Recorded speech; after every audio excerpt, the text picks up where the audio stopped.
Durante o longo, longo dia de 24 de dezembro, os filhos do Dr. Stahlbaum foram proibidos de entrar no salão. Fritz e Marie estavam aninhados no quarto dos fundos quando o crepúsculo chegou. Em voz baixa, Fritz contava à irmã mais nova que pouco antes tinha visto um homenzinho de vestes escuras passar furtivamente pelo corredor com uma grande caixa embaixo do braço, mas sabia muito bem que era só o padrinho Drosselmeyer. E assim começa o Quebra-Nozes de E.T.A. Hoffmann.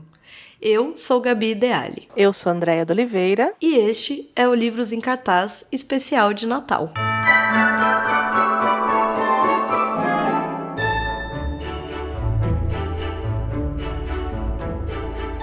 Então é Natal, Andréia. E o que você fez? Como já diria Simone.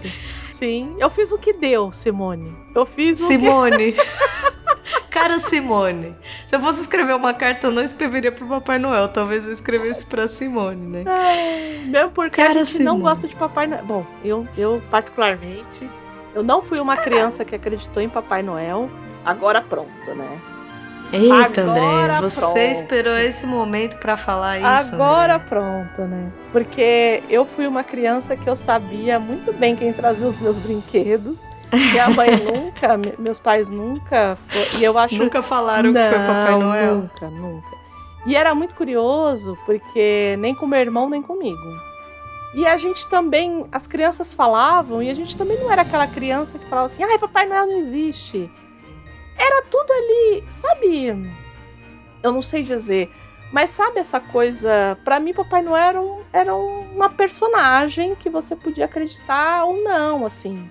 Já era essa coisa do lúdico na minha cabeça, acho que na do meu irmão. Então, assim, a gente tinha um grande amigo que falecido esse ano, infelizmente, que a mãe dele falava que existia Papai Noel, que o Papai Noel trazia. E ele falava e eu só olhava pra cara do meu irmão, do tipo, coitado. Mas a gente não falava assim, não, Papai Noel não existe, você tá louco. Não tinha isso. Mas a gente nunca teve essa coisa do Papai Noel aqui em casa. A gente sempre soube que quem trazia os presentes, como que era... Vocês sabiam bem de onde vinha, Na verdade, a gente escolhia o presente, a gente ia comprar o presente, a gente sabia onde ficava o presente. E a gente ficava dezembro inteiro namorando aquele presente até ganhar, entendeu? Então, gostoso, assim, super gostoso. Tipo, e aí eu me lembro que a primeira vez que eu falei isso pra alguém, falaram assim, ai, mas os seus pais fizeram muito mal, porque a criança não é criativa. Eu falei, amigo, você queria que eu fosse mais Pelo amor de Deus, não, eu já não dou conta do normal, não dá, assim. Do básico, né? Do básico, não dá. Eu tive... Eu nunca senti como... agora, te ouvindo, eu fiquei pensando aqui, né? Eu nunca senti como algo muito imposto, do tipo, existe Papai Noel, façam... Assim... Eu acho que gostei da sua definição do tipo ser algo lúdico, né? Eu acho que tinha um pouco do lúdico também. E eu lembro do dia que eu, no auge da minha sabedoria, eu acho que eu devia ter, sei lá, uns 6 anos, 7 talvez, porque eu sempre me coloco em relação ao meu irmão. Meu irmão é meu ponto de referência. Então, eu também. Eu me lembro dele e eu me lembro da minha idade. Então, que eu lembro exatamente do momento que eu disse pra minha mãe, Papai Noel não existe, né? E ela, tipo, filha, não existe. Então tá bom. Do tipo, nem era Natal, mas eu lembro que eu tive esse timing de olhar e falar, não existe, né? E ela falou, não existe. Eu, tá bom, tudo bem. Eu já sabia, mas eu queria confirmar com alguém adulto, né? Adulto, responsável, pra eu ter certeza, né? Exato. Que alguém que assine no cartório pra mim que o Papai Noel não existe. Então, mas assim, apesar disso... Eu não me lembro do outro episódio que a gente fez de Natal, se eu falei isso, mas se eu falei, eu vou repetir. Eu gosto muito do fim do ano, né? Eu amo esse momento, amo mesmo, assim, né? Pra mim, apesar de que, sei lá, de uns bons anos pra cá, eu não ter mais a mesma sensação que eu tinha, isso foi se perdendo com a idade, mas ainda tem um pouco em mim essa vontade de fazer uma espécie de retrospectiva na minha cabeça do meu ano, de celebrar, de tentar ficar perto das pessoas que eu gosto, de tentar trazer o que as pessoas amam chamar de espírito natalino e que não tem, que a gente criou, mas que eu gosto. Então, pra mim, é um período do ano muito gostoso, assim. Eu sempre curti muito o fim do ano, não só o Natal, mas o dezembro, assim. Dezembro pra janeiro é um período que eu entro num momento muito meu, muito... Vou te usar de novo no lugar do lúdico. Eu acho que eu entro nesse lugar do celebrar algo que eu tenho plena consciência que é uma criação, mas que eu gosto, né? Eu gosto de instituir pra mim o momento que eu vou olhar pra tudo que aconteceu e pensar, bom, ruim, fazer esse tipo de balanço interno. E eu acho que, por exemplo, ler o Quebra-Nozes, quando eu terminei de ler o Quebra-Nozes, mandei para André uma mensagem, porque assim, aqui é assim, né? E eu mandei e falei, meu Deus, que incrível, eu amo, ainda bem que a gente tem esse podcast, ainda bem que a gente pode fazer, porque eu não tinha, né, o hábito de ler obras que remetessem ao Natal. Então, pra mim, o ano passado que a gente leu o Dickens, e esse ano foi um momento muito interessante, porque eu consigo, nesses momentos, unir o meu pensamento retrospectivo e tal a uma imersão a esse ambiente, vamos dizer assim, natalino, sabe? Então, nossa, eu gosto. É bobo, talvez, mas eu gosto. Foi a sua primeira leitura do Quebra-Nozes? Foi minha primeira leitura. Eu tive contato desde muito criança com todas A gente é bombardeado. Com todas as referências de O Quebra-Nozes, mas eu nunca tinha lido. Talvez eu tenha lido uma adaptação quando eu era criança, eu me lembro. Ah, sim. Assim, vagamente, né? Não vou saber te dizer de onde ou como, mas eu me lembro vagamente de um livro com imagens e tal. Mas, assim, é a primeira leitura adulta, vamos dizer assim, né? A primeira vez que eu leio, de fato, sabendo do que eu estou lendo e entrando em contato com esse conto, né? Entendi. E você? Não, eu já era uma releitura. Eu já tinha lido. Eu não tinha lido... A gente vai falar depois, mas eu só tinha lido do A.T. Hoffman mesmo. Eu não tinha lido do Dumas. Inclusive... não sei se depois a gente fala disso, mas prefiro do Hoffman. Eu também. Inclusive. Eu também. Acho o do Dumas muito no melodrama, muito no melodrama. Eu também. Mas a gente fala disso depois. Mas, por exemplo, tem algumas coisas sobre Natal. Era uma época, hoje menos, mas era uma época que eu gostava muito, assim, muito, muito, muito de enfeitar, de luzes e tal. Aí alguns acontecimentos foram murchando e tal, enfim, a vida, né? Mas eu sempre li bastante coisa. Para quem gosta de Tolkien, eu recomendo. Eu acho que, eu não sei se aqui no Brasil, quando eu li numa edição portuguesa. Então, eram as cartas do Papai Natal, né? Porque é em português de Portugal. O que o Tolkien faz? Eles editam as cartas que ele mandava para os 2 filhos dele. E aí, ele, faz uma narrativa, assim. Tem o Papai Noel, que é ajudado por um urso um urso polar que é super desastrado, que derruba as coisas. E é encantador, porque tem desenho. E são as próprias cartas que ele manda para os filhos, né? Então tem toda uma narrativa que ele faz ao redor dessas cartas. Então acho que vale muito a pena. Eu não sei se já foi publicado aqui em português brasileiro. Não sei nem... Em biblioteca acha fácil. Mas é lindo, assim. E história de Natal, assim. E aí também entra naquela coisa do... vamos pegar histórias de Natal brasileiras, né? Também entra nesse lugar, assim. E aí, as histórias de Natal brasileiro que a gente tem é o Peru de Natal, que é uma história super triste, não tem adaptação. E tem a Missa do Galo, que é o meu conto favorito do Machado, que também não tem adaptação, fica a dica. Fica a dica para quem está nos ouvindo pensando em fazer uma adaptação.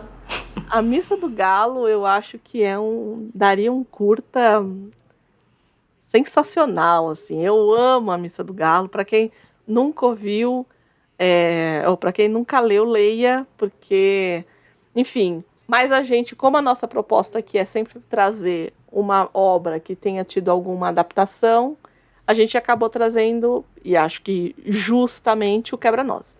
E aí, eu queria falar uma coisa. Quem é ouvinte do Que É Isso Assim, que era do Jurassic Cast antigo, vou deixar no ar aqui que a gente tem um participante no grupo que já fez parte do corpo de baile do Quebra-Nozes. Ah, é? Não vou falar quem é. Olha o pessoal só. mais antigo vai saber.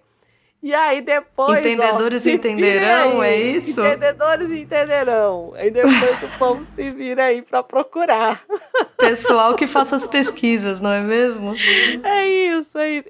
Eu só tô falando, eu não tô entregando ninguém, porque ele já falou em podcast. Ah, tá. Então, não, eu não ia, não sou doida. Não, André não é mesmo.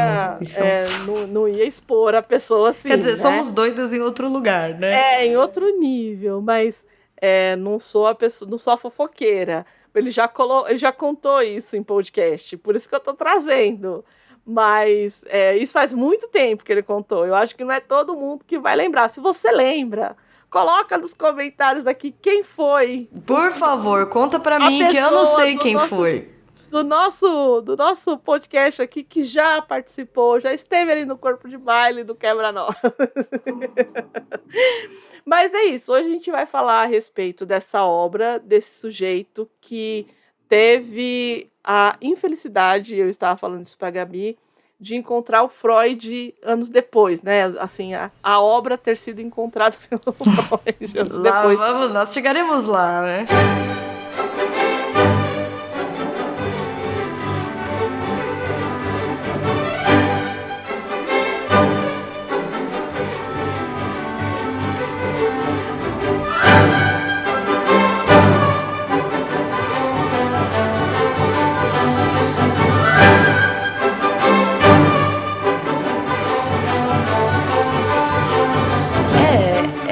Eu acho que, para variar, vamos começar falando do próprio E.T.A. Hoffmann. Mas aqui, também para variar, a gente tem algumas diferenças entre eles e alguns... Porque, assim, quando a gente pensa no Quebra-Nozes, eu acho que é muito comum que as pessoas achem que é um conto de fadas, né? Uhum. E é interessante a gente pensar aqui e fazer uma diferença que acaba sendo histórica, acaba sendo metodológica, talvez, também, né? Que diferencia o Quebra-Nozes de, sei lá, a Cinderela, né? Pensando, assim, em contos de fadas ou histórias infantis, né? Porque, assim, o que... Vou misturar um pouco de tudo que a gente colocou na nossa pauta, né? Nesse primeiro momento, que é assim... Eu amei o Quebra-Nozes porque o Quebra-Nozes, para mim, ele fala de um lugar também sombrio. Apesar dele ser nitidamente um conto infantil, eu acho que ele fala de um lugar... Não sei se sombrio é a palavra, né? Mas ele tem algo de misterioso, meio assombrado, meio maldoso, né? Não sei explicar, não sei que palavra dá pra isso. Ele me lembra o Allan Poe, e a gente vai ver que ele influenciou Edgar Allan Poe, né? Sim. Porque ele tem um quê de macabro ali, assim. Ameaça. Eu acho que ameaça, ele tem uma boa, essa coisa da ameaça. Uma boa palavra. Que eu acho que todo conto de fadas, ele gira em torno dessa ameaça. Isso. Né? Que, no caso dele, como era um conto infantil, né? Ele estava fazendo um conto infantil, não necessariamente um conto de fadas, também tem isso, né? Eu acho que a gente já diferenciou aqui algumas vezes, quando a gente falou de histórias infantis e de contos infantis, ele não entra, o Quebra-Nozes, para muita gente, eu acho que o Quebra-Nozes entra ali na Cinderela, como você falou. Isso, não é o caso. Não é. O Quebra-Nozes, ele tem a Cinderela, ele é um conto popular. Então a gente não tem uma autoria, ele é anônimo. Ele é de uma tradição oral, que foi recuperada depois, pelos irmãos Grimm e tudo mais. O Quebra-Nozes não, ele tem uma autoria que é do A.T. Hoffman, assim como A Pequena Sereia, com Christian Andersen. Isso. Enfim, eles são essa outra geração, digamos assim, que começam a criar histórias, né? O próprio Lewis Carroll começa a criar histórias para criança. E que aqui, eu acho que até a forma de contar é diferente de qualquer tipo de conto de fadas que você pega. Acho que pela característica oral do conto de fada, que a gente pensa como conto de fadas, né? Ou a categoria, vamos dizer assim, que se criou, porque se criou, né? Por ser oral, a história é curta, né? Ela tem ela tem uns cortes que você não consegue captar, né? Ela é meio direta, ela é meio...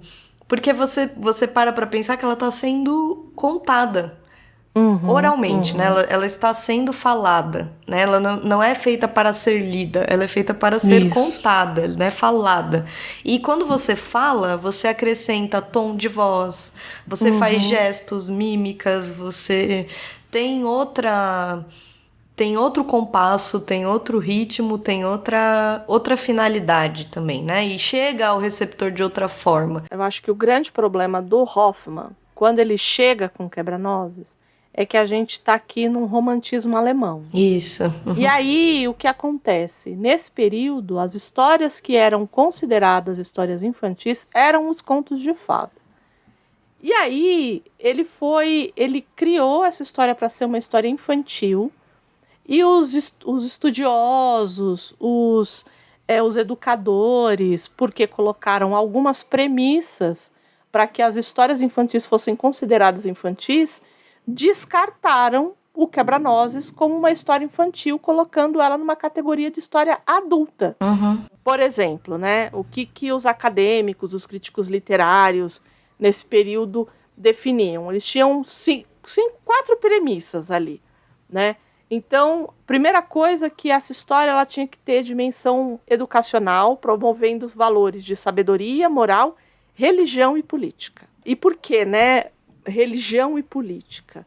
A gente tem que lembrar que nesse período aqui a gente vai ter a consolidação dos estados nacionais, a gente vai ter essa coisa da exacerbação do nacionalismo. Do nacionalismo, justamente. Então, é aqui que começa. Então, essa coisa vai ficar muito forte, né? O romantismo tá por aí também, não tá? Isso, é o romantismo. Em função disso, né? Porque a gente pensa que nós, brasileiros e brasileiras e brasileires, não temos na nossa história, apesar de sim termos de outros modos, né? Mas assim, existiu na Alemanha, assim como na Itália, esse movimento de unificação. Não existia a Alemanha que a gente pensa, né? A gente pensa um império austro-húngaro, um império germânico, sei lá. Ele tem uma permeabilidade que mescla uma série de culturas ali daquela região, que hoje a gente vê como Polônia, como Rússia, como esse lado diferente, né? Para nós, para esse pensamento hoje ser alemão, existia um movimento de unificação física mesmo, né? De haver um Estado alemão. E aqui eu acho que é a grande diferença do Hoffman pro restante, né? Que é o que você tá trazendo mesmo, né? Eu acho que aqui a gente tem uma diferença cultural. E é muito interessante pensar a Alemanha.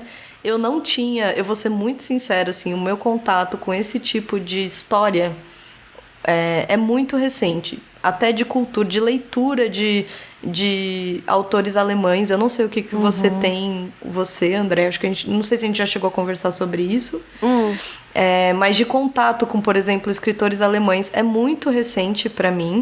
Para mim, mais permeado pelo imaginário infanto-juvenil.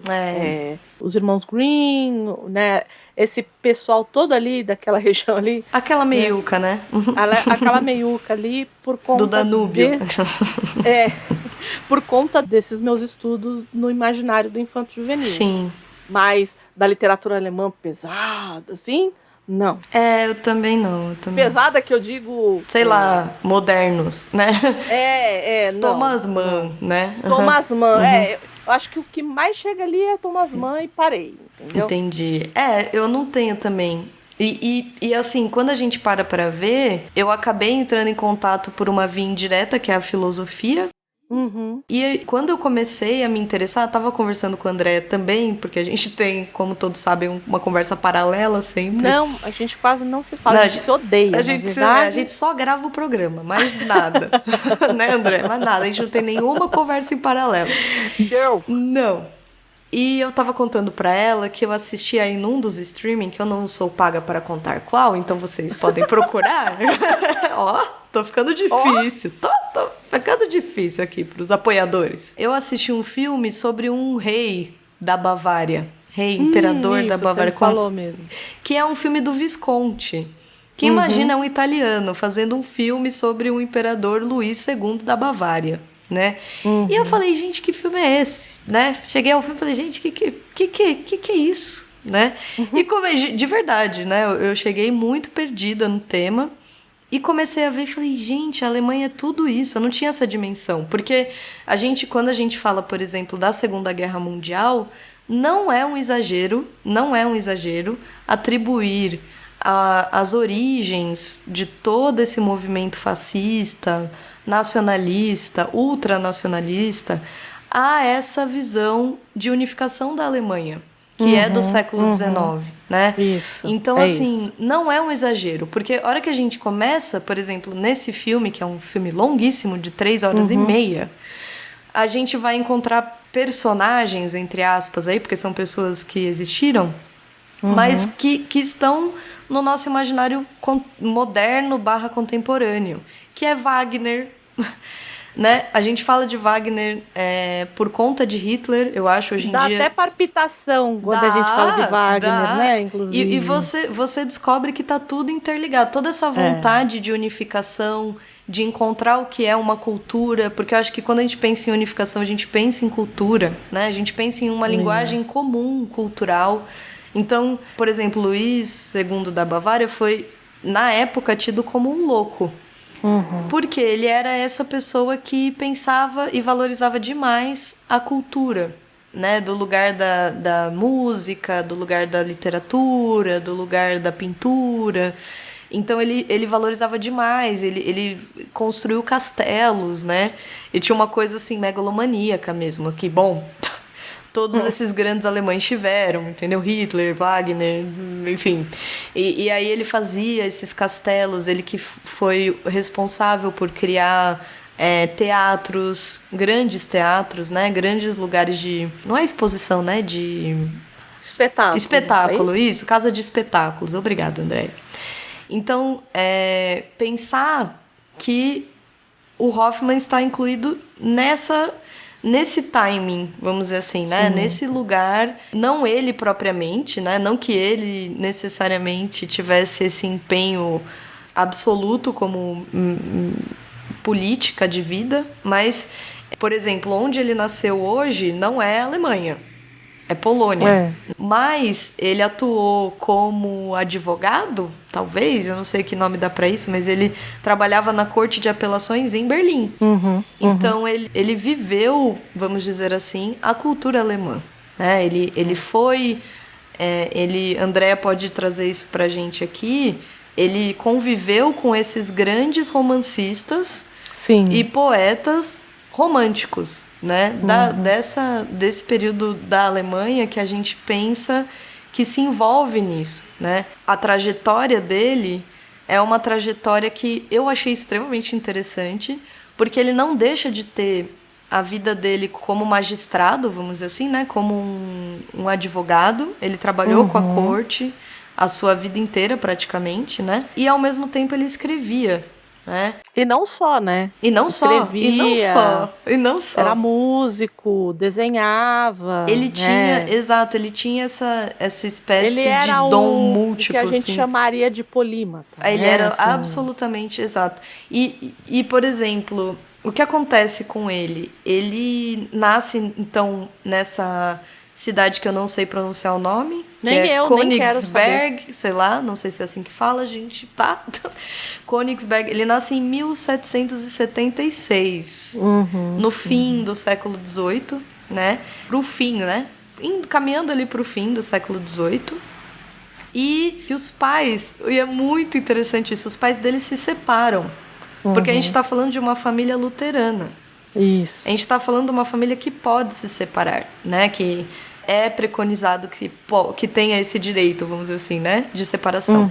E quando ele se... E dizem que a mãe dele era de uma beleza delicada e o pai era feio que só o demônio. Né? Ah, é? Não sabia. Diz que o pai dele era muito feio. É mesmo? Olha só. E ele tem, assim, do que podemos ver dos retratos, ele tem, pra mim, ele é o alemão, assim... Ele é o alemão clássico. Você olha pra isso e fala, meu Deus. Alemão. Entendeu? Assim, é o que nós brasileiros chamamos de gringo, né? Você olharia pra ele na rua e falaria, ele é gringo. Gringo. Ele veio da Alemanha, eu acho, né? Quando os pais se separam, alguns anos depois, acho que 1 ou 2 anos depois, a mãe morre. E ele é criado pela avó, a mãe da mãe, né?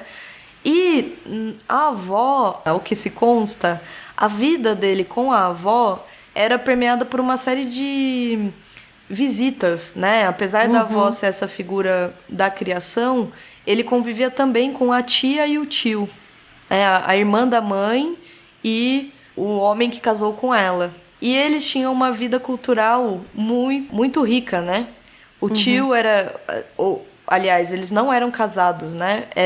O tio, ele era magistrado, fica aí a dica, né? Do porquê ele acaba enveredando por fazer a faculdade de Direito, né? E esse tio, ele tinha uma personalidade muito peculiar, né? O tio, ele tinha uma sensibilidade grande para a música e para as letras. E ele tinha, não sei o que isso significa, mas um humor sombrio. Que se imagina, né? Assim, dizem que todas as fontes que eu procurei sobre dizem que ele usou como base o tio para muitos personagens que ele criou depois.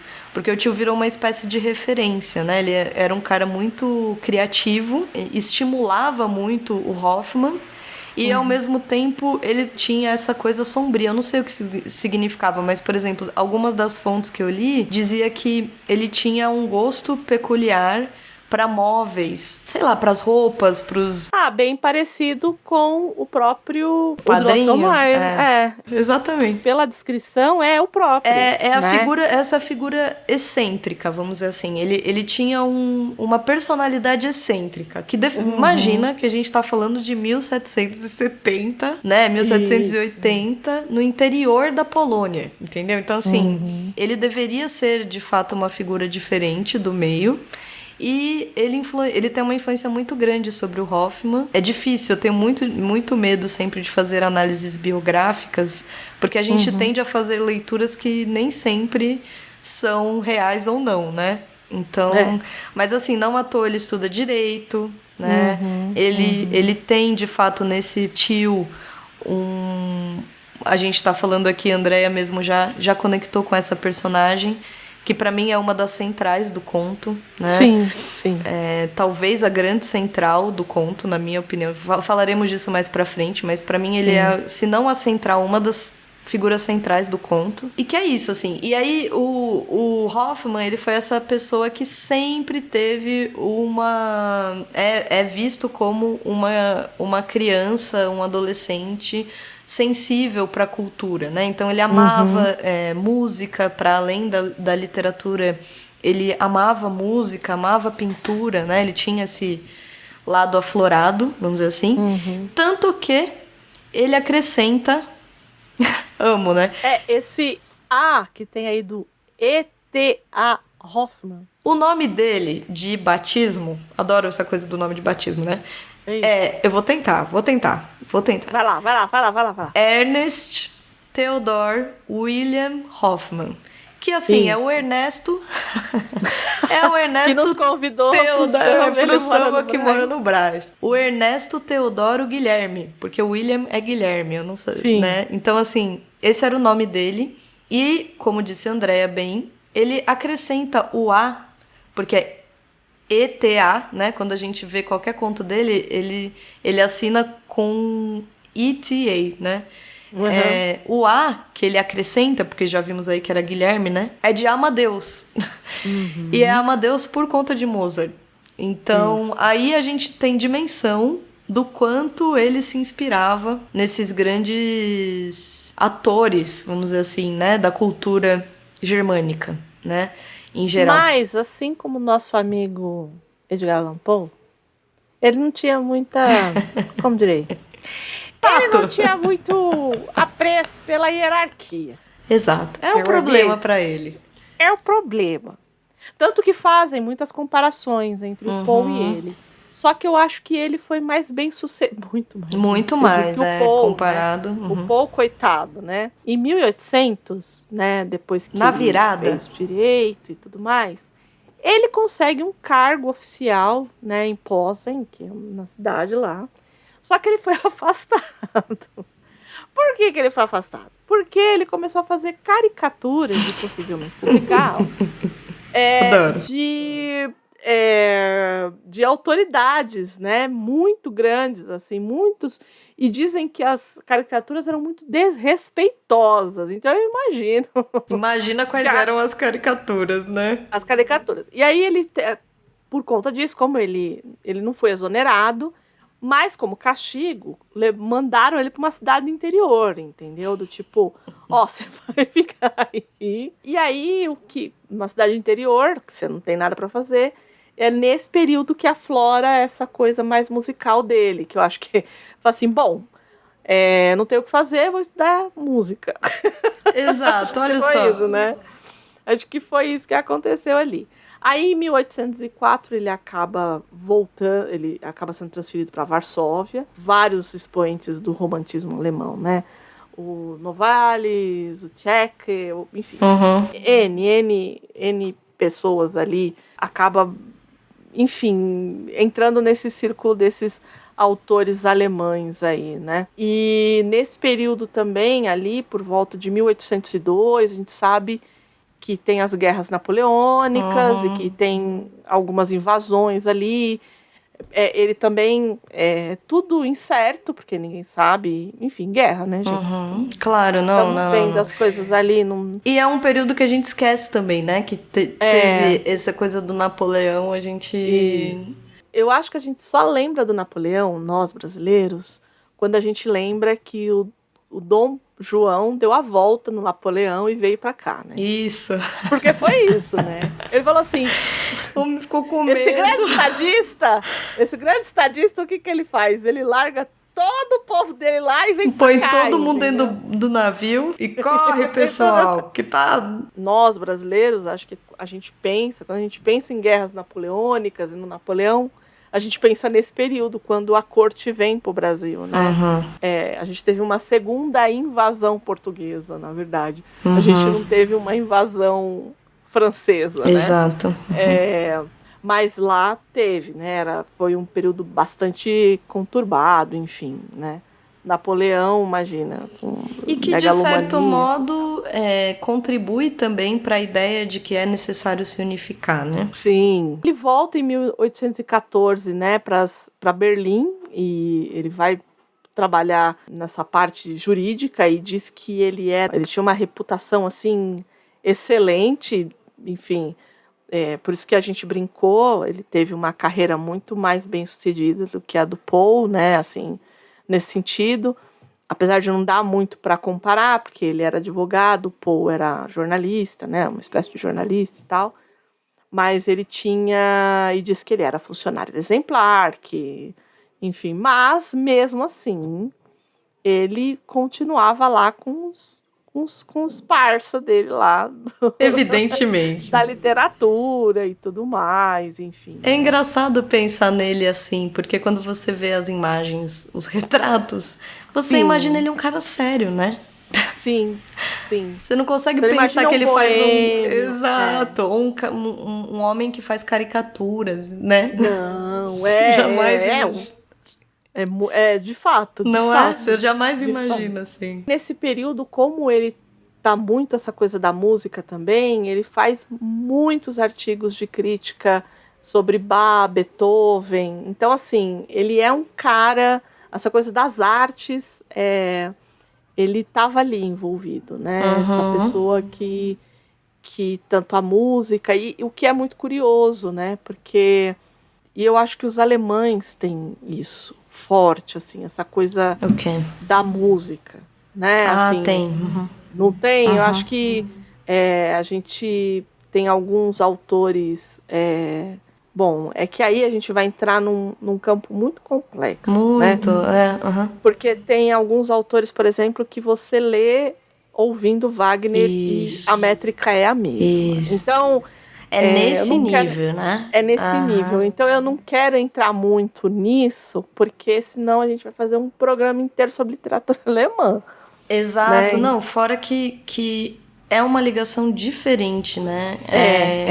Eu falei do filme que eu assisti de 3 horas e lá vai história, né? Por isso, porque pra gente é muito diferente. O quanto se atrela, principalmente a figura do Wagner. Sim. Nesse século, né? Se atrela essa figura dele à grandiosidade, né?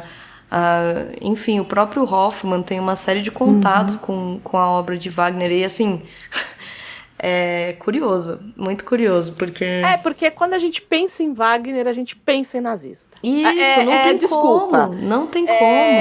Eu sei que é uma ligação do senso comum, né? Ou não, enfim. Ou não, exato. Ou não, né? Exato. Ou ela é tardia para isso, porque a gente sabe que Hitler, enfim, gostava do Wagner e tal. Mas me parece que todo mundo gostava do Wagner, não era só, mas infelizmente ou felizmente, no caso deles, a coisa colou. Isso. Né? Então, é muito complexo. Assim, a gente está aqui pisando em ovos para não... estamos tendo cautela, porque... Isso. Porque é isso, não se trata de fazer um juízo de valor da obra dele em si, mas a análise toda social e política tende para esse lado, invariavelmente. Então... mas não deixa de ser curiosa mesmo a relação com a música na Alemanha, né? E uma música não cantada. Isso. Porque todos temos, né? Eu acho que a gente fala muito de MPB, por exemplo. Sim. De outros... Não, os italianos, as óperas, né? Isso, assim, o fado. O fado em Portugal. É que o fado é mais tardio, né? Sim, mas eu digo assim, a gente tem em todas as culturas, em todos os estados, um vínculo muito grande da identidade nacional à música.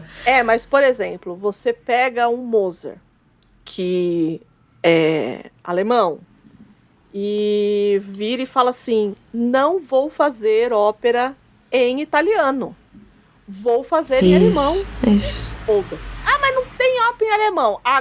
Agora tem. Hoje tem. Entendeu? O cara faz isso, tipo, e estoura meu Deus do céu, da flauta. A flauta mágica. A flauta mágica. Ela é em alemão, né? A ópera toda em alemão. Acho que já tinha tido uma antes, mas eu acho que a grande obra do Mozart. Eu gosto muito de Don Giovanni, mas Don Giovanni é italiano ainda. Mas a flauta mágica já é em alemão. E ele vai às favas, porque todo mundo... Não, se você vai fazer ópera, porque não é só assim, a coisa do rock, né? Mas rock tem que ser em inglês, sabe? Essas coisas. Era assim, a ópera tem que ser em italiano. E ele fala assim, não vai. Não vai ser em alemão, né? A minha vai ser em alemão. E o cara faz a flauta mágica. Tipo, Apenas. Quando a gente pensa na unidade alemã, é por isso, né? Porque esses artistas, esses músicos, eles pensaram e eles puxaram a sardinha, vamos dizer assim, pro lado deles. Então, por isso se destaca tanto, né? Não é que, porque fica uma coisa abstrata, né? Quando você tá falando de Wagner, você tá dizendo que ele usa um acorde diferente? Não, ele escolhe temas da região, ele tem um modo de vida e diz determinadas coisas e assume determinadas posturas que valorizam esse lado nacional. O Quebra-Nozes é de 1816, né? Isso, de 16. A Magnum Opus... Nossa, olha só. A obra-prima, né, que o pessoal fala. Gosto sim. A obra que mais conhecem o A.T. Hoffmann é Der Sandman, que eu já falei dela inúmeras vezes, né? Que foi publicada em 1817, que é O Homem da Areia. O Der Sandman, ele é um conto que está na coletânea, na Noturnos, que foi publicado em 1817, e que eu brinquei, né? Que o Freud acabou descobrindo o A.T. Hoffmann e foi a pior coisa que aconteceu para ele. Mas pro não A.T. Hoffmann, né? No caso. Pro A.T. Hoffmann, porque a partir dessa descoberta, a partir dessa leitura, quando o Freud ele publica o Infamiliar, ou enfim, depende da tradução e tal, é uma palavra alemã, como tantas outras que não tem tradução. Exato. Né? E ele vai colocar, para falar de recalque, ele vai colocar o Sandman, né? A história ali do Sandman e tudo mais. É muito difícil a gente não ver análises de contos do A.T. Hoffmann atreladas não baseados a à psicanálise. Eu não estou dizendo, mas aí, assim, aí as pessoas podem estar pensando, né? Mas todo conto pode ser analisado por esse viés. Sim, qualquer coisa pode ser analisada pela psicanálise. Mas eu acho que, no caso do A.T. Hoffmann, eu acho que perdeu um pouco, né? Por quê? Porque ele viu ali elementos, né? O Freud viu elementos ali de subconsciente, né? Então, quando a gente, especificamente no caso do Sandman, a gente vê um trauma que essa criança tem, que ele leva para a vida adulta, e que é esse trauma que faz com que ele tenha sérios problemas depois. É claro que se a gente pensar no sujeito que em 1817 escreveu uma ficção a respeito disso, né, sem ter nenhum tipo de ferramental da psicanálise, de fato é assombroso, né? Mas, ao mesmo tempo, todas as outras obras dele, para as outras análises, elas ficaram meio que refém da psicanálise. Exato, então, subordinadas a ela, né? Então isso para mim me incomoda. Eu, fazendo as minhas pesquisas aqui, eu falei isso para a Gabi, para mim foi muito complexo, porque você só acha coisas a esse respeito, né?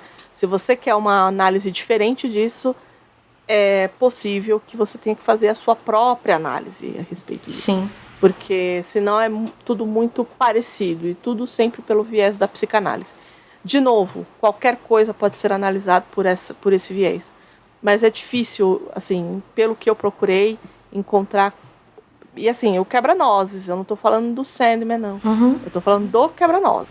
E difícil de encontrar análises que não extrapolassem ou que não fossem para esse lugar da psicanálise. Que fossem para outro lado, né? Qualquer outro. Isso, qualquer outra análise. Que é a que me interessa mais. Não que a da psicanálise não me interesse, não é isso. Mas como estudante de letras, especificamente, eu gostaria de ver outras coisas. Né? E isso é um adendo. É sempre assim, o contexto histórico é um adendo. Não sei, é um adendo que a gente utiliza como ferramenta. Mas, em termos de textuais, Eu O vi seu muito pouco. objeto de estudo é o texto. É isso o que você quer texto. dizer. Uhum. É isso. Então, eu vi muito pouco. É ele nele mesmo, né? Isso. É isso. Apesar de eu amar o contexto histórico junto com o texto. Eu acho que não tem muito como... eu não sou russa nesse tanto. Para falar assim, não, a gente pode desmembrar aqui, ó, ficar só no texto.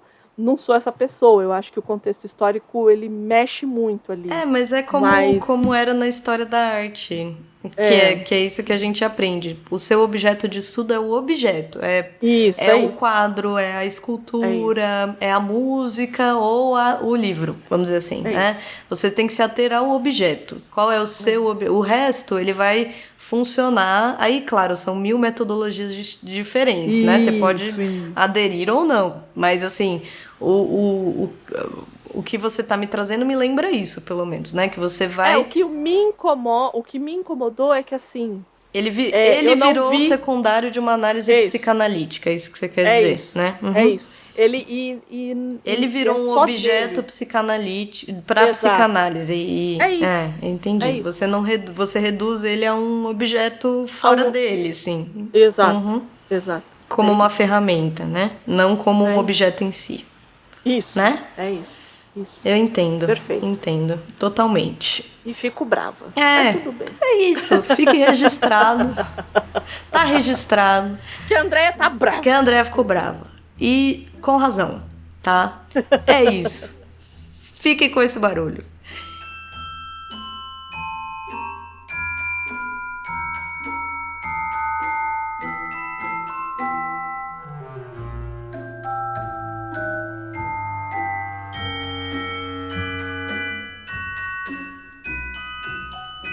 O conto, como a Andréia já colocou, foi escrito em 1816. Então, e ele conta uma história mágica.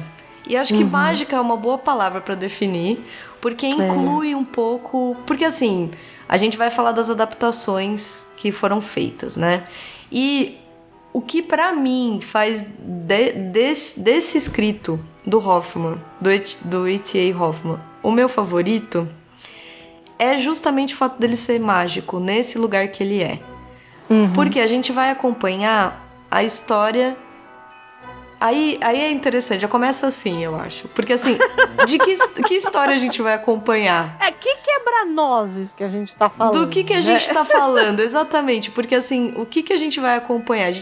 Porque eu poderia contar pra vocês que a gente vai acompanhar a saga da Marie, não sei se é assim. Marie ou Maria. Ou Maria, ou eu poderia falar que a gente vai acompanhar a saga dessa família, ou a gente vai acompanhar a saga desse quebra-nozes, Pra mim, o que a gente tá acompanhando é uma saga mágica. Isso. Que se desenvolve na véspera de Natal, ou na época de Natal. Então, começa com esses irmãos, a Marie e o Fritz, aguardando que a família abra ali o salão de Natal, né? O salão de festas, que é ali que vai rolar o ritual, vamos dizer assim, pré-natalino. E eles estão ali conversando e tentando adivinhar quais vão ser os presentes que eles vão ganhar naquele Natal. E a gente vai ver que um desses presentes acaba sendo um quebra-nozes. Isso. Que é um boneco de madeira com uma cabeça que você consegue imaginar maior, porque a mandíbula dele vai quebrar as nozes. Ele fecha aquela mandíbula com muita força e quebra a noz. E ao mesmo tempo ele pode ser um boneco, né? Ele pode ser um boneco de brincar. Quem dá esse brinquedo, né, especificamente para eles, é esse tio, esse padrinho, Drosselmeyer, que ele é um relojoeiro, ao mesmo tempo que ele é um inventor. Ele inventa várias... O melhor presente quem dá sempre é ele, né? Ele dá um... Que ele é tipo um desembargador na vida normal. No dia a dia, exato. No dia a dia. E que ele tem como hobby ser inventor. Isso, ele é um inventor, Meio relojoeiro, meio inventor. Ele tem esse Isso. lugar, como a gente estava pensando aqui na figura do tio, do Hoffman. Ele é essa pessoa um pouco peculiar, né? Ele se veste diferente. Ele em si é uma figura mágica, né? Ele tem... A descrição dele é uma descrição interessante, porque ele instiga essas crianças também, né? Ele tem esse ar um pouco misterioso, um pouco sombrio, mas também um pouco instigante. Ele é um pouco atrativo para essas crianças também, né? E ele que dá esses presentões, assim, né? E o que acontece, para tentar dar um resumo, é que essas crianças guardam os brinquedos num armário de brinquedos. E durante a noite a Marie ouve um barulho vindo de lá. Ela decide fazer uma divisão entre os brinquedos, porque o quebra-nozes se quebra, né? Ele Não. Ele não se quebra. O demônio do menino. Porque o irmão é um demônio, né? O menino é atacado, esse menino, né? É bem o irmão mais novo mesmo, né? O menino, o irmão mais novo, assim. Porque ele inferniza a Marie, entendeu? Ele tem lá os soldadinhos dele e tal, mas ele é um infernista e quebra, né? Eu não lembro, acho que cai, não é? Então, ele coloca mais nozes do que podia. E aí ele quebra a mandíbula do quebra-nozes. Quebra-nozes, e a Marie vai lá e faz um bem bolado, vamos dizer assim. E aí é isso, então ela ouve alguns barulhos e aí que entra o mágico, né? Começa a entrar esse mágico, porque ela ouve alguns barulhos e ela vê uma batalha durante a noite que quebra tudo, né? Quebra a porta do armário, porque ela vê uns... É quase uma cristaleira ali, Uma cristaleira, exatamente, porque é um armário de vidro, né? Isso. E ela vê esses ratos, esses camundongos que vêm ali, e ela vê toda aquela mágica que é aqueles brinquedos ganharem vida. O quebra-nozes... Muito antes de Toy Story, gente. Muito antes, muito antes mesmo, né, de Toy Story. Eles entram numa batalha, né? O quebra-nozes mesmo conduz aqueles soldados a batalhar com os camundongos, e numa primeira batalha eles afugentam esses camundongos, né? E o que vai acontecer é que a gente vai acompanhar que o padrinho vai visitá-la no dia seguinte. Ela fica acamada ali, né? Ela fica com dor no braço porque ela cai para trás ali, machuca nessa cristaleira. Então ela fica acamada e o padrinho vai e começa a contar uma história sobre o quebra-nozes, né? E aí ele vai contar toda uma história mágica de que, na verdade, esse quebra-nozes era humano. Ele conta... E aí me lembra bastante Contos de Fada. Porque o que ele conta pra ela lembra muito um conto de fadas. Que esse é muito típico mesmo do conto de fadas. Que existia um reino... Aí eles tiveram uma filha, só que eles não se davam... A mãe, a princesa, né, a rainha, queria fazer um jantar pro marido. E a gordura do jantar, que ela ia fazer uma linguiça, não era? Uma coisa assim. Era uma linguiça com toucinhos. Com toucinhos. Era uma carne muito gordurosa. E essa gordura era muito importante para fazer o molho. Só que a rainha camundonga, vamos dizer assim, chega lá e come essa gordura. Ela decide dar pra rainha, né? Porque elas, em teoria, eram irmãs, tinha um papo assim. Então ela dá, enquanto ela tá cozinhando, ela dá.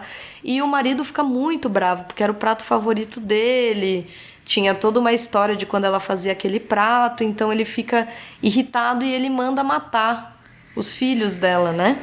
Isso, porque na verdade ela fala que é só pra ela, mas aí a família toda vem comer. Acaba com a comida, fica muito menos pra servir pros convidados, né? E ele entra num ataque de fúria e mata os filhos dela. Isso. E ela... Como que joga uma praga na família, diz assim, eu vou voltar, tá tudo bem, mas eu vou voltar, e vocês, quando tiverem uma filha, vocês vão ver só, porque vocês não têm filhos ainda, né, mas é uma coisa assim, quando vocês tiverem filhos, vocês vão ver.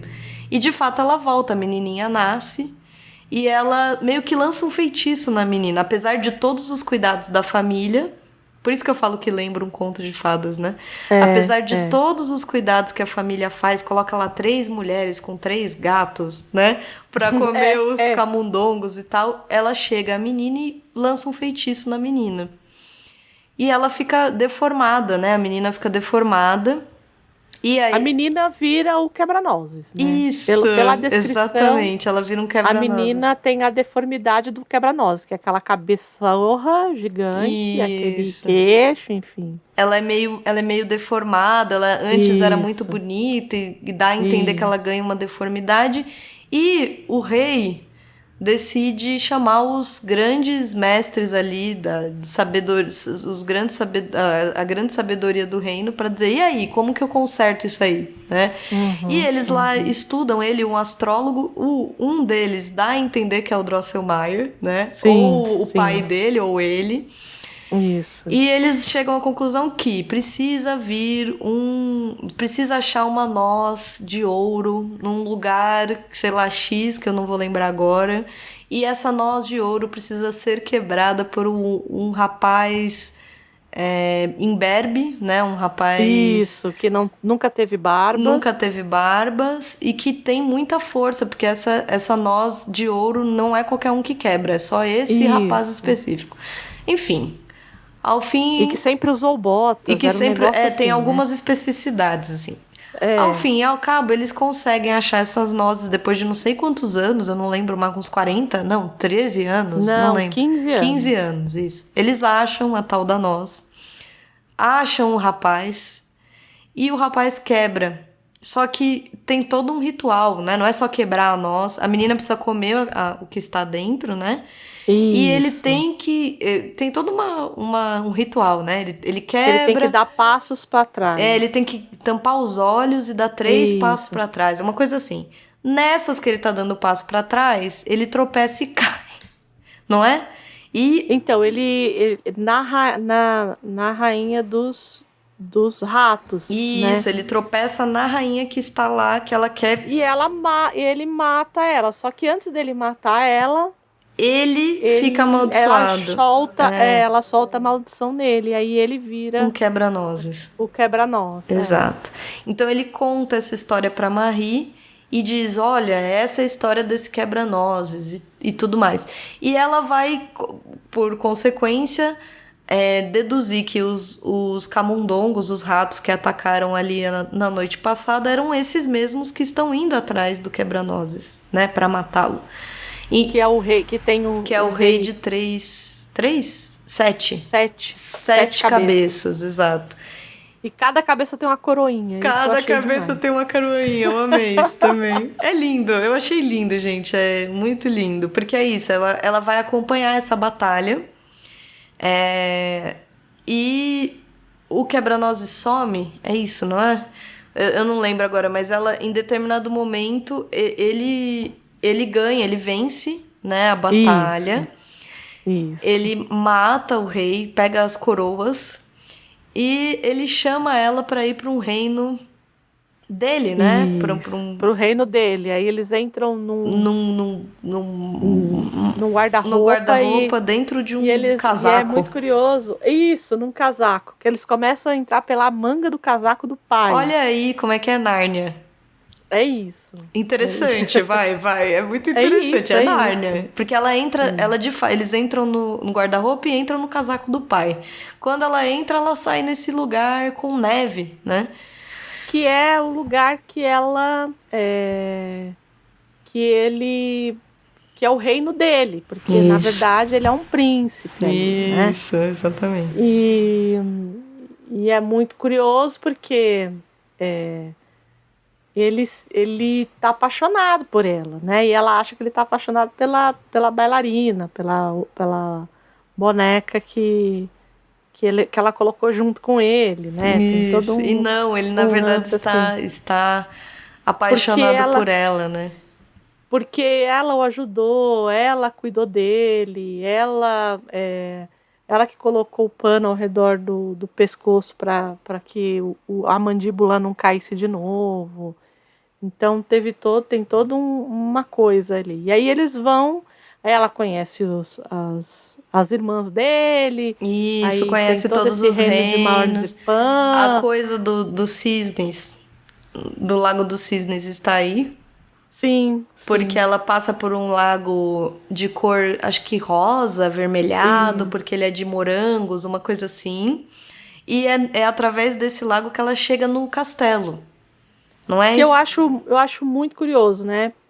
Porque como a gente falou antes, esse conto não foi dado como um conto infantil, porque ele não seguia algumas diretrizes ali. E aí você tem lago de morango, entendeu? Como que isso não é. Me As explica, pessoas, né? porque. E tem muita comida nesse. A gente falou um pouco a respeito Aham. dessa coisa da comida na literatura infantil, mas eu nunca vi em nenhum outro conto tanto quanto tem aqui. Exuberância de comida, de fato. Porque tudo é de marzipan e de E é açúcar um bolinho, e é um e chocolate, isso. e aí E é um e é um rio. rio, isso é um lago de morango, uma coisa assim. E aí É, só tem cisnes, né? Se banha. isso, isso. E ali você identifica o que a gente tem por referência como Lago dos Cisnes, né? Que Isso, mais isso, tarde vai ser essa música do Tchaikovsky, nessa composição do isso. Tchaikovsky. E é isso, ela chega ali, né? Ela fica muito feliz de estar ali, ela é coroada, né? Junto com ele. Isso. E nesse momento ela acorda. Na verdade, ela passa mal ali, né? E Uhum, aí, quando ela acorda, ela tá na cama dela. isso. E você fica assim, Tá. tá, né? Acabou. Então é isso, ela tava sonhando, né? Mas o conto não dá a entender que é isso, né? O conto Isso. ele dá a entender que tudo que ela viveu foi real e que mais tarde ela volta, né, para aquele mesmo reino. Que alguém gostasse do quebra-nós para quebrar o feitiço, o encanto. E acaba sendo isso que Isso, acontece, né? E aí ele volta e aí é isso. E aí eu queria falar, não é a adaptação que a gente vai tratar aqui, é uma outra adaptação que eu assisti, que chama a Quebra-Nozes, a história que ninguém contou, que é de 2010. Ela não é, ela é uma adaptação inglesa. Mas com atores bastante conhecidos, assim, tipo, nessa adaptação, ela é bem ruinzinha, ela não é boa, não. Mas tem uma coisa bem ruinzinha, assim, porque dá uns... Eles personificam, por exemplo, os ratos. Então, tem pessoas maquiadas de rato. E você sabe que eu não sou a melhor pessoa para essa antropofonização de gente, né? Tem um macaco lá que, enfim, Complexo para é bem Andréia. naquela chave do macaco do Planeta dos Macacos. Sei, sei, Então, sei, sei. aquilo me incomoda muito desde criança. Então, é algo que para mim não serve muito. Mas o tio da menina, o Drosselmeyer, ele é alterado nessa história. Por quê? Porque essa história dele se passa em Viena em 1920. E aí, por que eu falei também dessa história do Freud? Porque a primeira personagem que a gente vê, que não fala nada e tudo mais, é assim: olá, senhor Freud, o Freud tá lá. Mentira. Juro. Não. E aí, não, e Sério? pior, calma que piora. Não, Mas assim, piora. é só vislumbre. Porque o que acontece? Nessa história, a mãe da menina é uma cantora de ópera, então ela vai cantar para os figurões no dia de Natal. E ela e o demônio Da criança. fica com o tio, com o tio Albert. É isso mesmo, que é o tio Albert Einstein. E aí, mas Senhor, tá, Andréia do ok, céu. ruim. Meu Deus, pra ficar ruim tinha que melhorar muito, Tinha que né? melhorar Que muito. horror. Mas, a coisa do Albert Einstein, eles usam, e foi aí que eu falei, tá, passa. Lembra que a gente falou que eles entram na manga do casaco, do pai, não sei o quê? Isso. Eles entram nessa coisa do tudo é relativo. Então tem hora que a criança tá pequena, tem hora que a criança tá grande, tem hora que o boneco tá pequeno, tem hora que o boneco tá grande. Nossa. Então ele entra nessa chave. E você vê que tem um contraste muito grande, por isso que eu tô falando. Esse filme ele é bom para assistir, para você ver esse contraste. Entendi. Do Freud, que tá ali só como figuração, e o Einstein mais como essa coisa da ciência e enfim. O filme é ruim, mas se fosse para tirar esse filme é de 2010. Nossa. Se fosse para tirar alguma coisa razoável disso, seria isso, né? Por isso que eu falei, né? Eu preciso falar disso agora, porque, de novo, não é mágico, né? Então, assim, a gente vai ter vários tipos de adaptação e vários tipos de leitura. Então, essa que a gente leu aqui, que a gente falou, é a leitura do H.T. Hoffmann. Mas teve um sujeito que traduziu, mas que na verdade recriou, não foi? Total, então, Porque o que acontece? A história vira um grande sucesso e aí ela é traduzida para o francês por ninguém mais, ninguém menos que Alexandre Dumas, pai, né? Alexandre Dumas, que todo mundo conhece, ou esperamos que conheçam, não sei, dos Três Mosqueteiros, o Conde de Monte Cristo, sei lá, putz, agora me faltam, mas assim, N histórias que a gente vê aí, Robin Hood, o Homem da Máscara de Ferro, enfim. Tá aí, tá na boca do povo. O cara tá aí, ele vai lá e adapta, só que nosso amigo Dumas, sabe aquela máxima de que toda tradução é uma recriação? É isso. O Dumas, ele levou isso no último, nossa, Ele levou isso muito a sério, né? Ele levou isso muito a sério, porque ele mudou as personagens. Tudo. Ele mudou o nome das personagens. Ele acrescentou gente, né? Ele tirou, enfim. Eu vi muita gente defendendo, dizendo que, mas era muito... É uma história muito regional, era uma história que já estava velha pro período. O Dumas revitalizou a história. Assim, no core da história, né? O coração da história é o mesmo. Sim. Mas a Clara, que no nosso caso seria Marie ou Maria, enfim, aqui é a Clara. Eu tenho vontade de deixar ela estribuchando, entendeu? Eu não sinto nenhum tipo de empatia pela Clara. Exato, ela vira acessório, né? Porque ela tem um nível de enfim, estamos falando de Alexandre Dumas, né? Exato. Então tem um nível de melodrama que me incomoda para um conto infantil, né?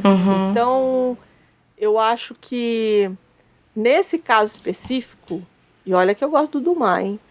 Nesse caso específico, eu fico com o alemão. Engraçado, né? Eu também, viu? Por mais latina que eu seja. Eu fiquei com uma tendência muito forte de dizer, gente, não gostei, entendeu? Não, eu não gostei. Eu não gostei. Porque ele ameniza as coisas. É o que eu te falei. Sim. O que eu gostei do conto do Hoffmann é justamente esse aspecto...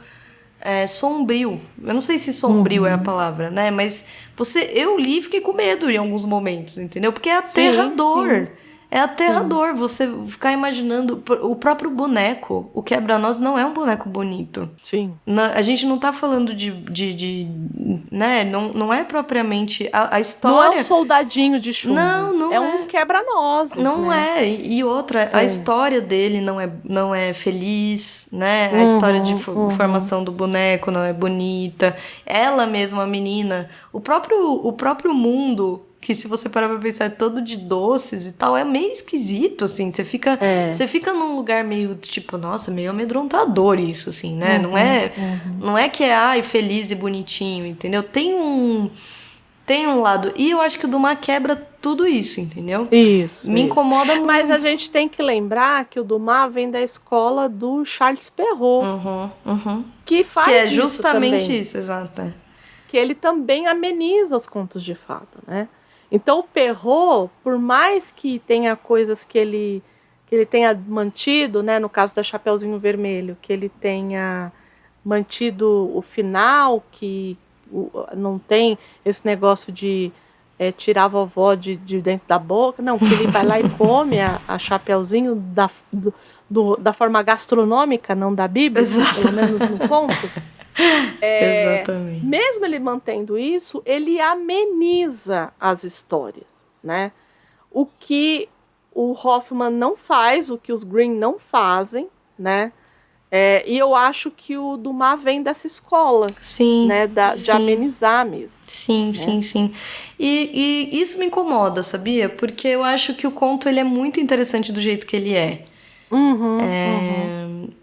Eu achei muito interessante do jeito que ele é feito. Assim, me parece até mais rico, entendeu? Sim, pra mim também. Ele tem mais densidade, ele tem mais complexidade. Que nem você falou, né? As personagens têm profundidade. Isso. Você se envolve, até com o diabo do Fritz. Você se envolve, você fala, nossa, ele tem personalidade, pouco, né? E ele aparece mas super é uma personalidade exato. Que você não esquece, porque você quer dar medo de tabefe nele, criança, exatamente. Né? Como irmã, você quer estrangular o cidadão. Não, se fosse meu irmão, não eu não ia fazer nada porque eu era uma idiota. Mas... Idem, tudo bem. Vamos fingir que sim. Vamos fingir que a gente é que a gente é maldosa, a gente ia bater muito nele. Não ia bater nada. Não, você ainda tudo bem, que a sua diferença com seu irmão é grande. A sua... E no meu caso, que são só 3 anos? É perto, muito perto, né? Eu podia bater. Podia, André. Podia, eu não conseguia. Eu entendo. Eu tinha dó. Eu também não conseguia. Levava os cacetes dele. Exato. Eu fui mordida, estamos aí. Aí, tá vendo? Você foi mordida. Eu não, eu olhei e me bati. São os demoninhos da nossa vida. É isso. É os demoninhos que a gente cria. Mas é isso, assim, dá assim, uma murchada nas expectativas. E olha que é o que a André falou, é Dumas, né? Isso, porque quando você fala assim, quando eu vi, porque pra mim, só tinha a edição da Zahar, que não tá pagando nada pra gente falar disso aqui, mas que a gente, de bom grado e de graça, tá fazendo isso. A edição da Zahar, ela vem com os dois, exato. Ele vem com o que eu achei mais legal foi como as diferenças, né? Porque tem alguns textos, essas edições, elas normalmente têm textos explicando como que foi a tradução e tudo mais. Eu achei mais legal esse texto do que, de fato, o texto do Dumas. Então, nessa edição da Zahar, do clássico Zahar, você tem a do Whitty Hoffmann e a do Dumas. Né? Então, se vocês ficaram curiosos... E a introdução é bem legal também. É bem legal. E já tá pouco. Quer mais adaptação? Tá pouco, né? De adaptação. Então, a gente falou, tá pouco, né? Ainda tem o balé, né? Que é baseado no conto do Dumas, por um russo. Tá tudo bem. Tá ali. Todo mundo tomou remédio, entendeu? Exato. Tá ali. Então, o Tchaikovsky, em 1892, adapta, sem querer muito, na verdade, e também não gostando muito do que fez, algumas pessoas vão dizer. Ele acaba adaptando porque ele acha muito infantil. Ora, veja você. Ora, veja você. Né? O povo tá com liberdade, né? Ele fez muito sucesso quando ele fez a Bela Adormecida, que é um dos grandes balés do Tchaikovsky, né? Que ele compôs. E aí fala assim, tá pouco, então vamos fazer o Quebra-Nozes, né? E ele faz baseado no texto do Dumas. Só que é um fracasso.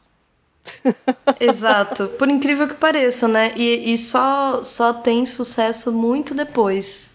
Isso, mas porque eles refazem, na verdade, exato, né? Porque o Tchaikovsky pega as composições que ele mais gosta e eles refazem. Isso. Mas você sabe que eu vi alguns vídeos de bailarinas, porque eu sou essa pessoa, falando sobre o balé. E tem várias versões.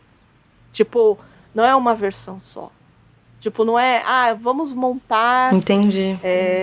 Vamos montar o Quebra-Nozes. E ela fala, não, tem a versão da cidade de tal, tem a versão da cidade tal. Eu falei, é assim, falou que virou tem várias versões, você vai escolher a versão que você vai adaptar. Entendi. Nossa, eu não sabia também. É bem legal. É bem legal. Eu vi isso, eu fui procurar, porque eu gosto muito das composições do Quebra-Nozes, né? Eu acho que é muito, sei lá, ele tá muito, pra mim, por exemplo, a da fada, por exemplo, é impossível para eu não lembrar ou fazer conexões com outras coisas, por exemplo, a fada sininho, ou qualquer outra coisa.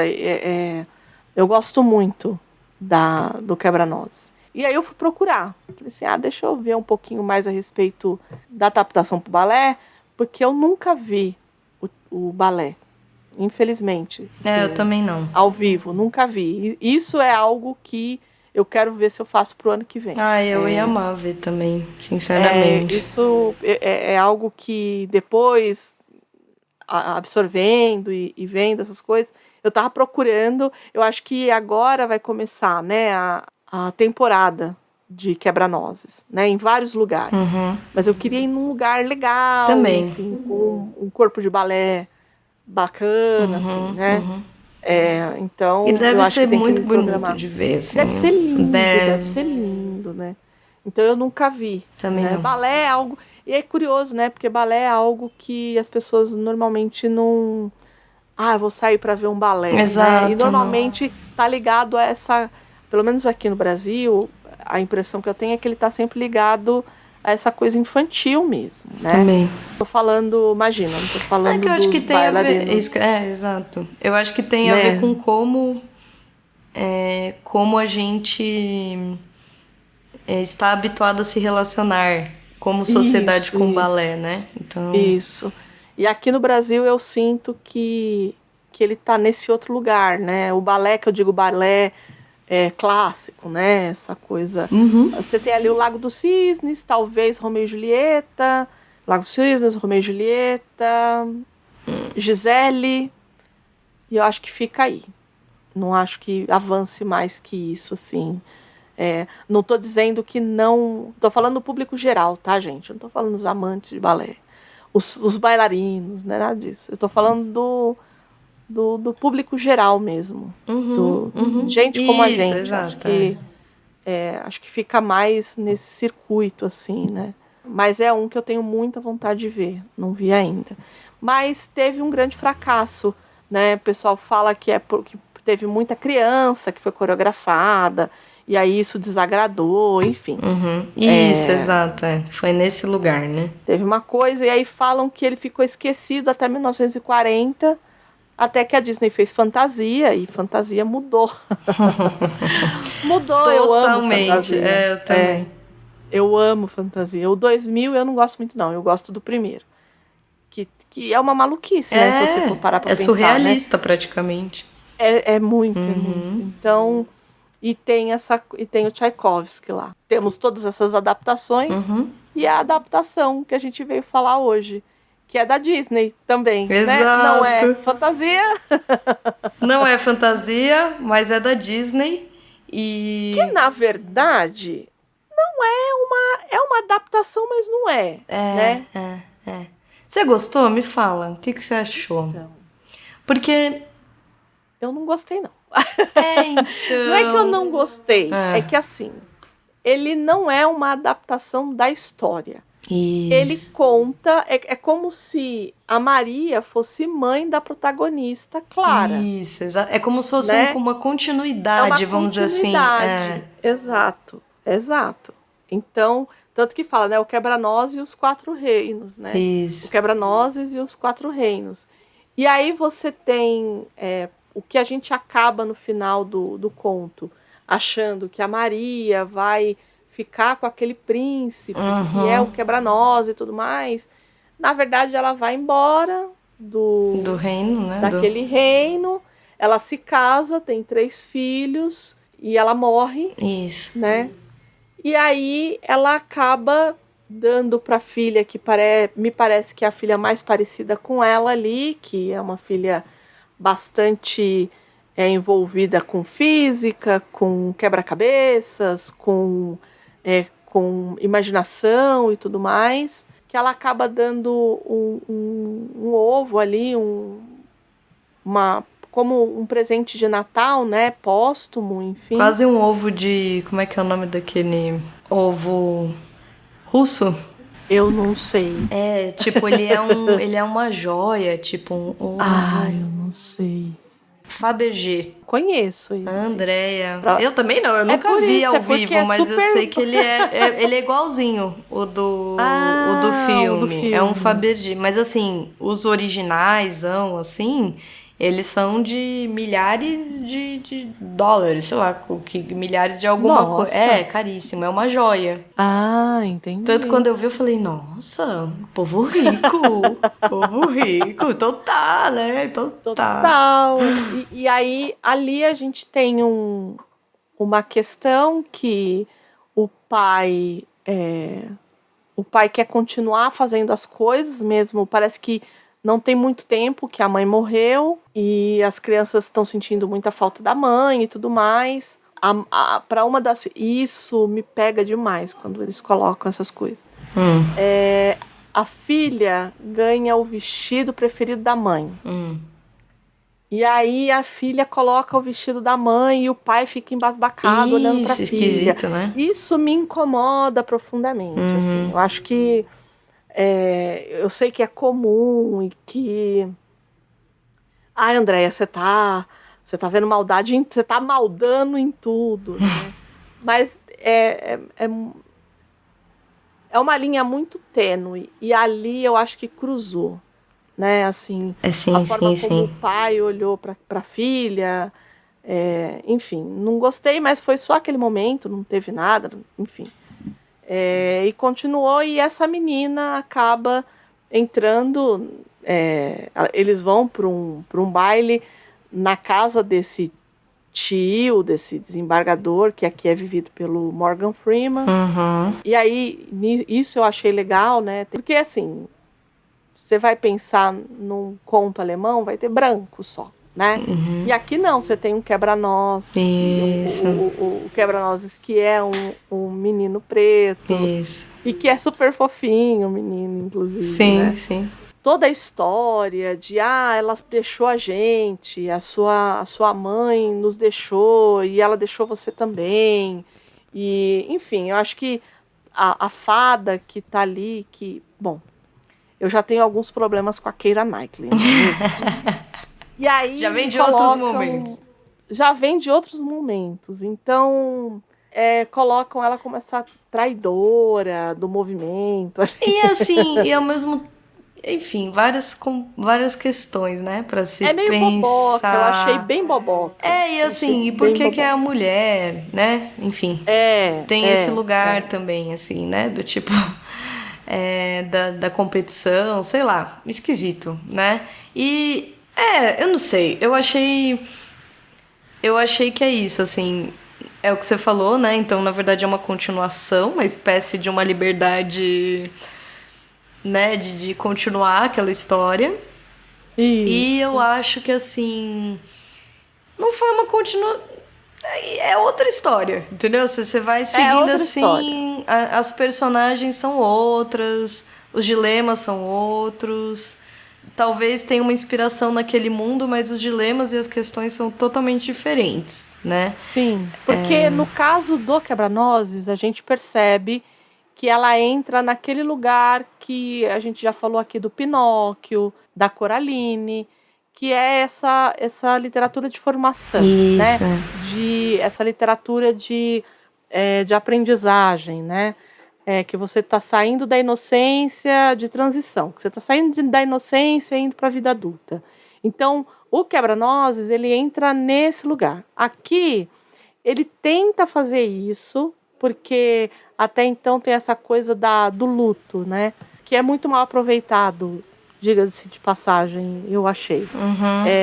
Eu acho que tem que poderia, se queria se usar o luto, eu acho que seria muito melhor em outros aspectos, né? Eu também acho. Não é? Eu acho que porque aqui é algo mais voltado pro luto, porque a menina é uma menina mais velha. Isso, Ela não tem a idade da Maria, né? Da menina do conto, por exemplo. Não mesmo. Ou da Clara, né? Eu acho que a Clara também é menininha também, né? Eu não me lembro, mas eu acho que a Clara também é novinha e tal. Sim. Aqui não, a menina aqui já deve ter uns 14, 15 anos. Isso, ela já é uma adolescente. Adolescente, né? Então tem essa coisa, e tem essa coisa do meu pai tá sofrendo, mas não fala, eu tô sofrendo também. Isso. E todo mundo só vê o próprio umbigo e tal. Se eles queriam usar isso pro luto, eles podiam ter usado isso de uma outra forma. Então ele fica meio com o pé nas duas canoas, assim, né? Ele me deu a sensação da Alice. Sabe a Alice com o Johnny Depp? É a mesma sensação que eu tive quando eu assisti esse. Porque eu particularmente não gosto da adaptação da Alice, que tem o Johnny Depp e tal. Não gosto. Acho como a Alice ela tem esse lugar, de novo, da literatura de transição, dessa literatura de amadurecimento. Eu acho que ali não cabe para aquela idade, né? Mas aí é um preciosismo meu? Talvez, né? Mas eu tive a mesma sensação que eu tive quando eu assisti Alice. Não é um filme ruim, assim, se não fosse uma adaptação do Quebra-Nozes, né? É a mesma coisa. Alice é um filme ruim? No caso da Alice, eu já tenho as minhas dúvidas. Mas se não fosse uma adaptação de Alice no País das Maravilhas, entende? Sim. Eu acho que tem esse lugar, assim, pra mim, né? Mas esse não é. As crianças vão amar esse filme. Isso, eu também acho. Ele é lindo. Ele tem aventura, que eu acho que é interessante. É um filme de aventura. E um ponto positivo pra mim do filme é que ele tem os momentinhos tenebroso, vamos dizer assim, né? Ele tem uns momentinhos, são poucos, mas ele tem. A hora que ela encontra pela primeira vez a rainha, né? Aquela que inicialmente a gente pensa que é a vilã. Que é a Rainha dos Camundongos. Que é a Rainha dos Camundongos. Ela é uma boneca gigantesca, assim. Aquilo é muito medonho, né? Assustador. Ou quando ela começa a entrar e seguir aquele fio, que ela entra num corredor todo escuro. Você fala, gente, eu não iria aí nunca, entendeu? Eu acho que as crianças vão gostar. Quem tem filho e colocar para criança, vai amar. Vai amar porque tem soldadinho, mas eu acho que vai um pouco contra a história, porque, por exemplo, os ratos acabam virando amigos e não era bem isso, né? Então eu acho que eles acabam dando uma outra leitura ali. Mas eu acho legal, né? É um filme lindo, é da Disney. Sim. Todo mundo gosta de filme da Disney, né? Sim. Então é isso, ele entrega ali um padrão que você sabe que vai ter, que tem... É isso, eu só não acho... eu só não acho que ele é feliz em adaptar, porque ele nem é uma adaptação, né? Não é. Ele é uma inspiração, ele pode ser inspirado, mas dizer que é uma adaptação não é. É isso. É isso, temos, como diz a Andréia? Acho que temos, hein? Acho que temos. Um programa mais sucinto, pra você ouvir ali... Ali na véspera. Isso, exato. Ali na véspera. Ali na ceia do Natal. Na ceia com a família. Com a perna do peru na mão. Exato, comendo com a mão. Porque é assim que se come. Porque é assim, outro jeito, com aquela saladinha de maionese no prato. É isso. Acho que é isso. É sobre isso. Acho que é isso. Apesar que eu não gosto de salada de maionese. Já começa por aí. Mas tá lá, é um clássico. Tá lá. É um clássico. Exato. Com aquela sua roupa, aquela sua melhor roupa que você só veste nesse dia do ano. E pra ficar na sala. A briga de quem come arroz com passas ou arroz sem passas. Deixe de lado essas brigas. Né? Temos brigas piores. Né? Lembrem-se disso. Não, e Natal, E Natal é época dessas brigas também, né? Exato. Concentrem-se nas Nossa, brigas certas que vocês querem comprar no Natal. O que vocês vão comprar, os presentes que vocês vão dar. E continuem com a gente o ano que vem. É isso, gente. Hoje é o último programa dessa temporada. A gente quer agradecer a todo mundo que acompanhou a gente aqui. Que nos ouviu esse ano. A gente tá muito feliz porque fomos abraçadas pela audiência. Eu acho que... Temos que agradecer, Eu acho que isso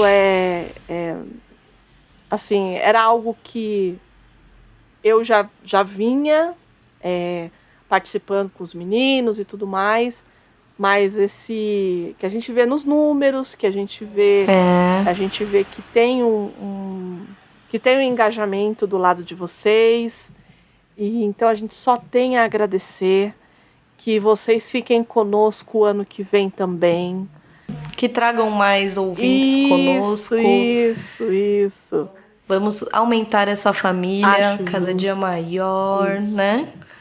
Mas assim, agradecer imensamente, né? Não estamos aqui sozinhas, isso é muito bom. Não que uma na companhia da outra seja ruim, né, Andréia? Mas é bom saber que não estamos sós.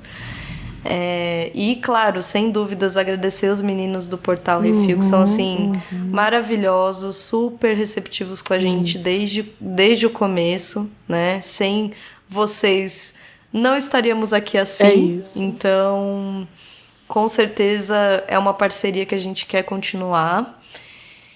E que venha mais um ano. Isso. E, bom, a gente vai entrar num recessinho aí, né? Porque é dezembro, vai ser o último episódio e tudo mais. Mas já estamos o quê? Preparando a nossa pauta pro ano que vem, gente. Isso. E a gente não vai sumir totalmente. De vez em quando a gente vai ter alguma coisa lá no Instagram. Se vocês acompanhem por lá, sempre... Vou soltar algumas coisinhas. Agora é a hora de soltar os extras que não saíram nos episódios. As palhaçadas. Eita, quem vai sumir sou eu agora. As palhaçadas, as cantorias, né? Temos. Temos de tudo. Temos de tudo. Aqui temos de tudo. E aí, se você quiser acompanhar a gente nesse período de férias, pode ser que a gente tenha até alguma outra coisa lá. Eles podem fazer como para acompanhar a gente, Gabi? Vocês podem seguir a gente no Instagram, no @livrosemcartaz_. Procurem por nós, sigam a gente, comentem, compartilhem as nossas postagens, mandem para os amigos, estejam lá, comentem. A gente ama os comentários de vocês, ama saber o que vocês acharam, o que vocês leram, o que não leram, o que gostaram, o que não gostaram. Mas temos também a porta da esperança, que é o e-mail. Nós gostamos de e-mail, trabalhamos com e-mail, que é o contato@livrosemcartaz.com.br. Escrevam para nós, que nós amamos cartinhas. E agora, né, Andréia? A gente tem em todos os lugares, estamos tudo em todo lugar ao mesmo tempo, né? Isso, porque exatamente. Temos seguindo as tendências. Seguindo a tendência do multiverso. Você pode comentar no post desse episódio, você pode comentar no Spotify, que eu nem sabia que dava. A gente recebeu uns não sabíamos. Uns comentários pelo Spotify, foi muito legal. Então, assim, só não estamos recebendo sinal de fumaça por enquanto. De resto, que não dá. Por enquanto. De resto, estamos recebendo. Tá aí. Entendeu? Tamo aí. Gabi, muito obrigada. Vai Eu que ser agradeço. Um período longo. Vai, porém estamos aí, né, Andréia? Estamos sempre por aí, entendeu? Assim, como vocês sabem, nós nos odiamos, então possivelmente vamos ficar até o ano que vem, sem nos falar. Não, só fevereiro, a gente se fala de novo. Só fevereiro. Mas é isso. Muito obrigada a todo mundo. Gente, Feliz Natal, Feliz Ano Novo para todo mundo. A todas, a todos. O ano que vem A gente vai vir uma pedrada aí, a gente já sabe. Estejamos todos firmes e fortes, né? Todos atentos, firmes e fortes, como já diria Gal. Pois né? E é isso. E é isso. E força na peruca. E força na peruca. Um beijo pra todo mundo, fiquem bem e até o ano que vem. Tchau, tchau. Até, tchau, tchau.